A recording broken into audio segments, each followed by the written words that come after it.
Bom dia, vamos iniciar agora a apresentação do grupo 3 do trabalho de antenas. O grupo é composto por Bruno Amaral, Tássio Caminhas e João Victor Martins. Bom, vamos começar fazendo uma breve introdução às antenas.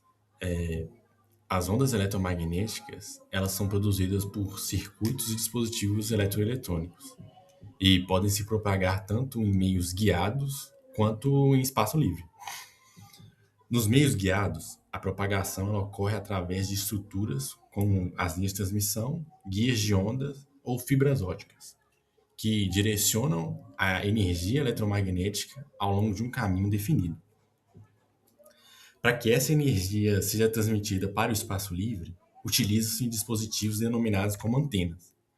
As antenas elas são elementos passivos responsáveis por realizar a conversão entre a energia elétrica presente em um sistema guiado e a energia eletromagnética irradiada no ambiente. Quando projetadas adequadamente, elas permitem que essa transferência ocorra com elevada eficiência, minimizando as perdas e maximizando a potência irradiada. O processo pelo qual a energia eletromagnética deixa o meio confinado e passa a se propagar livremente no espaço é conhecido como radiação eletromagnética, ou irradiação, sendo o princípio fundamental que possibilita que sistemas de comunicação sem fio, como radar e sensoramento remoto e diversas outras aplicações, funcionem. Bom, o caminho de comunicação estabelecido entre duas ou mais antenas por meio da propagação de ondas eletromagnéticas no espaço livre é chamado de enlace. Nesse processo, uma antena ela transmite o sinal enquanto a outra recebe, permitindo a troca de informações sem a necessidade de conexão física. E existem dois tipos principais de enlace. O ponto a ponto, que é onde a comunicação ocorre de maneira direta entre duas antenas, e o ponto a multiponto, que é onde a antena central se comunica com várias antenas receptoras. E a qualidade do enlace depende de fatores como a potência transmitida e o ganho das antenas, além da frequência de operação, distância e condições do ambiente. A antena não é um dispositivo que atua sozinho. Ela é a porta de entrada e de saída do sistema de comunicação sem fio. No modo transmissor, a antena ela opera como um transdutor de impedância. Ela recebe a onda guiada, que é proveniente da linha de transmissão, e a converte em uma onda que se propaga no espaço livre. Para isso, a antena ela deve apresentar um casamento de impedância com o gerador e com o meio, e assim minimizar a relação de onda estacionária. No modo receptor, a antena ela atua como um captador de densidade de potência, onde as ondas eletromagnéticas incidentes induzem tensões e correntes superficiais na estrutura condutora da antena, que são entregues à carga, que é o receptor. E nesse caso, a antena ela funciona como uma fonte de tensão em série com a sua impedância interna. E a máxima transferência de potência ela ocorre quando a impedância da antena é o conjugado complexo da impedância da entrada do receptor, ou seja, o casamento conjugado. Para representar a forma como uma antena distribui a energia elétrica no espaço, existem os diagramas de radiação.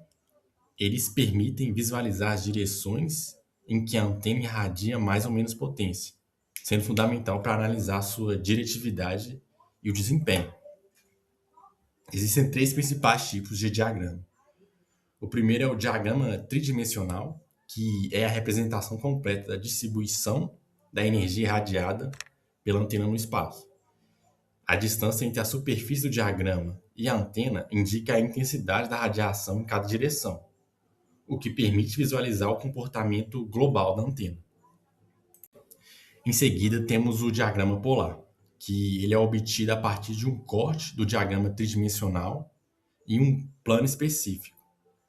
A intensidade da radiação ela é representada em função do ângulo, utilizando coordenadas polares, o que vai facilitar a identificação da direção de máxima radiação e de largura do feixe.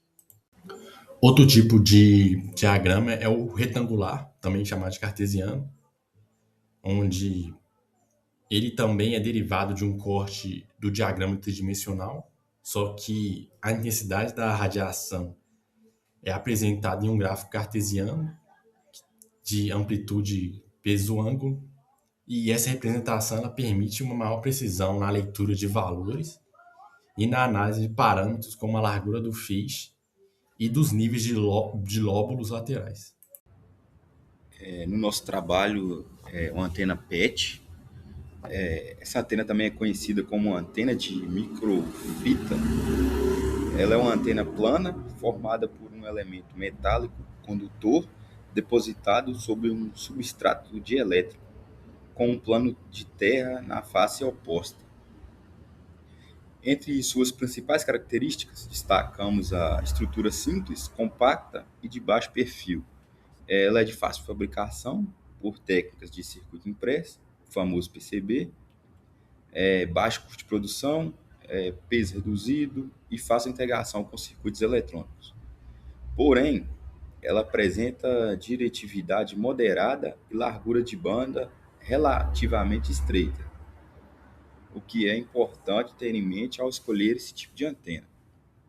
Quanto ao seu funcionamento, a radiação ocorre devido aos campos eletromagnéticos que se propagam no PET e vazam pelas suas bordas. Quando as suas dimensões do PET entram em ressonância com a frequência de operação, ocorre a irradiação eficiente da energia para o espaço livre. Como podemos ver nas figuras, existem três formas principais de alimentação. A primeira por cabo coaxial, por microlinha e por acoplamento. Cada uma tem suas vantagens dependendo da aplicação. Os parâmetros de espalhamento.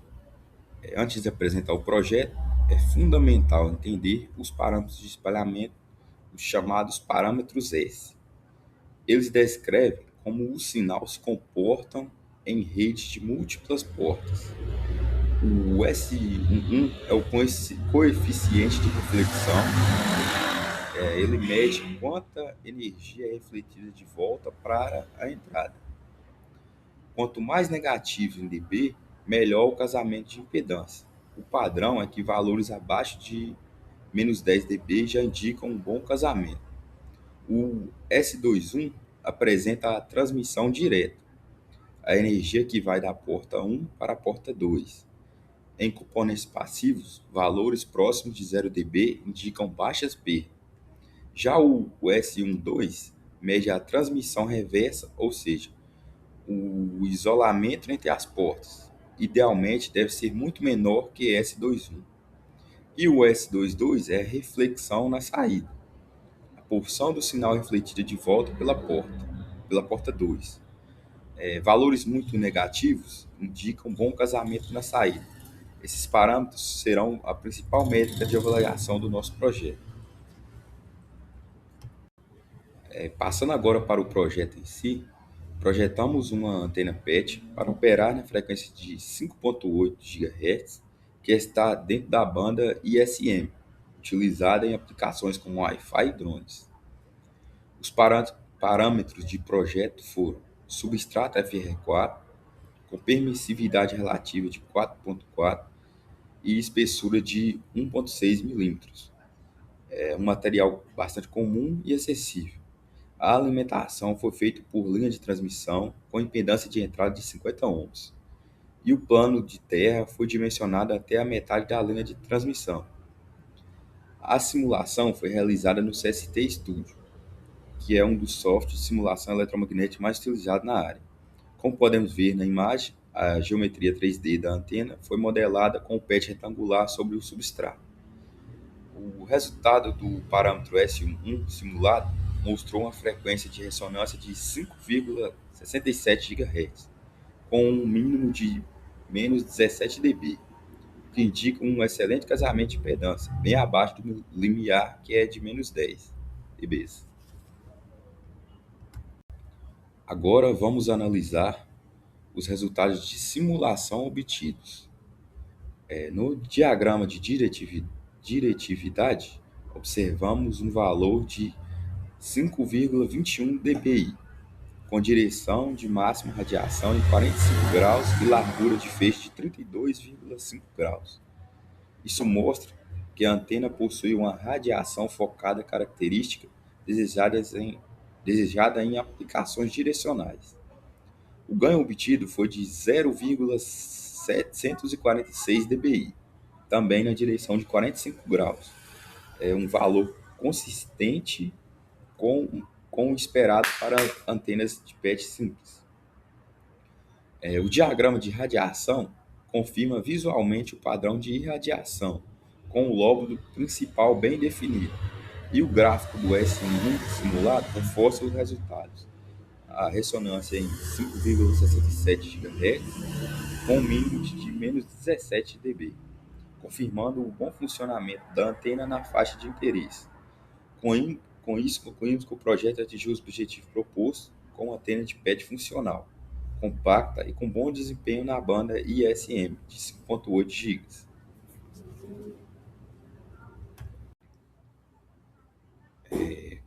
Agora, falando sobre a etapa de fabricação da antena, o processo foi realizado utilizando o substrato FR4 com cobre de 35 micrômetros de espessura, uma configuração padrão para prototipagens de antenas de microfibra. O processo seguiu 4 etapas principais.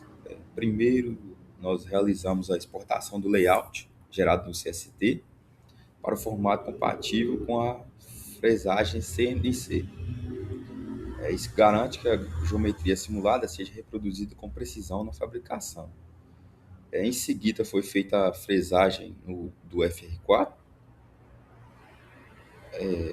Na terceira etapa, foi feita a conectorização, a soldagem do conector SMA de 50 ohms na linha de transmissão. E, por fim, realizamos a inspeção visual, verificando a continuidade e a integridade das trilhas de cobre, garantindo que não houve defeitos durante a fresagem ou a soldagem. Nas imagens ao lado, podemos ver o layout das antenas fabricadas com o PET retangular e a linha de transmissão bem definidos. Foram produzidas múltiplas amostras para possibilitar as medições experimentais.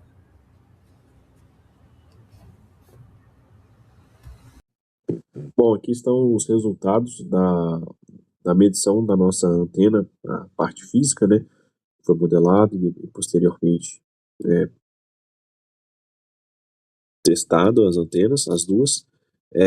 A nossa frequência para que foi projetado foi de 5.8 GHz e nela a gente teve uma eficiência que é medida pelo parâmetro S1, que ele vai dizer o quanto dessa energia ela é refletida na porta. Então, quanto menor, melhor. Foi de apenas 7.2, o que não foi um resultado muito satisfatório. Só que para a frequência de 6.3, que foi a melhor frequência que a gente obteve, né, foi próximo do projetado, foi de menos 18 dB. O que já indica uma comunicação bem mais eficiente da antena com a porta. E já em relação de uma antena com a outra, nos dois quesitos foi eficiente, tanto para a frequência de 5.8, que apresentou menos 28 dB, quanto para a frequência 6.3 GHz, que apresentou menos 37 dB. Então, para os dois casos, a gente pode considerar que teve uma comunicação efetiva do sinal transmitido. Bom, aqui eu vou só dar uma contextualização, porque isso aqui faz parte da segunda parte do projeto. Mas posteriormente a gente vai fazer uma RIS, que ela vai servir para mudar a direção de propagação do sinal em um ângulo de 40 graus. E essa RIS vai ser constituída por 9 colunas, mas as especificações e o que é a RIS e isso tudo mais vai ser melhor explicado na nossa segunda parte do projeto. Bom, pelo que a gente viu aqui ao longo dessa apresentação, deu para perceber que houve diferenças entre o valor simulado, foi projetado pela gente pelo software CSCT, e o valor medido em laboratório. Bom, sobre essas grandezas, a gente obteve nosso melhor resultado no CST para a frequência de 5.6 GHz em um valor de menos 17 dB. Isso aí já não foi encontrado no nossa medição em laboratório, que na verdade é o melhor valor de comunicação do parâmetro S1 foi na frequência de 6.3 e o valor de menos 18 dB. Então teve um deslocamento da frequência de ressonância da antena. O parâmetro S21 e o S21 e S12 que diz respeito à comunicação entre as antenas. Isso não foi medido, não foi simulado no software. A gente só mediu a eficiência da antena. Então, o parâmetro S1 e o S22 eles vão ter o mesmo significado para a gente, já que as antenas são iguais.